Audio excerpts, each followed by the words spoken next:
পাইছি। ছাত্র জনতার গণ অভ্যুত্থানের মুখে এভাবে সাবেক প্রধানমন্ত্রীর দেশ ছেড়ে পালিয়ে ভারতে যাবার ছবি নিয়ে আলোচনা হয়েছে দেশে বিদেশে। অন্তর্বর্তী সরকারের নানা সংস্কারের পদক্ষেপ হিসেবে যখন আগের আমলের সব ধরনের কূটনৈতিক পাসপোর্ট নিষিদ্ধ করা হয়েছে, তখন প্রশ্ন উঠেছে ঠিক এই মুহূর্তে প্রতিবেশী দেশটিতে কোন ক্যাটাগরিতে অবস্থান করছেন ক্ষমতাচ্যুত শেখ হাসিনা। পররাষ্ট্র দপ্তরে উপদেষ্টাকে এ নিয়ে জানতে চান সাংবাদিকরা। এটা বরং ভারতীয়দেরকে জিজ্ঞেস করুন কি হিসাবে ওনার তো পাসপোর্ট বাতিল হয়েছে। পাসপোর্ট বাতিল হলে তো উনি কিভাবে আসবেন? রেড পাসপোর্ট তো সকল বাতিল হয়েছে। হ্যাঁ, অটোমেটিক্যালি।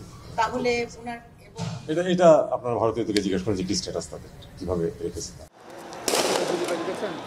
এরই মধ্যে ছাত্র জনতার অভ্যুত্থান দমনে নজিরবিহীন ও অস্বাভাবিক বল প্রয়োগের ঘটনায় সাবেক এই প্রধানমন্ত্রীর বিরুদ্ধে দায়ের হয়েছে অনেকগুলো হত্যা মামলা।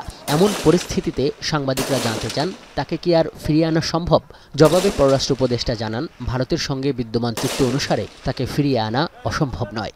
যদি লিগ্যাল প্রসেস থেকে একটা প্রশ্ন আসে তাহলে আমরা তো ফেরত চাইতেই পারি, চাইব। যদি আইন আদালত আমাদেরকে বলে যে তাকে ফেরত আনার জন্য ব্যবস্থা করবো, আমরা সেটা ব্যবস্থা করার চেষ্টা করবো। ভারত দেবে কিনা সেটা তাদের ব্যাপার, তাদের সিদ্ধান্ত।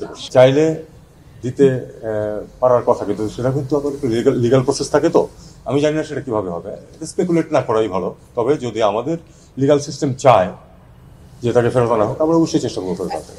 এখানে পররাষ্ট্র উপদেষ্টা বলেন, ভারতের সঙ্গে করা বিভিন্ন সমঝোতার ভবিষ্যৎ কি হবে তা দেশের স্বার্থ বিশ্লেষণ করে পুনর্বিবেচনা করা হবে। বর্তমান পরিস্থিতি বাংলাদেশে কাজ করা কিংবা অবস্থান করা ভারতীয় নাগরিকদের জন্য আতঙ্কের নয় বলে মন্তব্য করেন তিনি। এক ধরনের ভীতির মধ্যে আছেন বরং বলে, আতঙ্ক না বলি, এটাকে আতঙ্কটা খুব বেশি শক্ত শব্দ হয়ে যায়। সেই ভীতি থেকে আমার মনে হয় তারা একসময় বেরিয়ে আসতে পারবে, সেটা পরিস্থিতির নিরিখেই বিচার করে। ব্রিফিংয়ে উপদেষ্টা বলেন, প্রথম বিদেশ সফর হিসাবে নিউ ইয়র্কে সংক্ষিপ্ত সফর করবেন প্রধান উপদেষ্টা ডক্টর মোহাম্মদ ইউনুস। সেখানে তিনি জাতিসংঘের ৭৯তম অধিবেশনে যোগ দেবেন। পাশাপাশি বিভিন্ন সরকার ও রাষ্ট্রপ্রধানের সঙ্গে তার বৈঠকের কথা রয়েছে বলেও জানান উপদেষ্টা তৌহিদ হোসেন। আজহার লিমন, এখন, ঢাকা।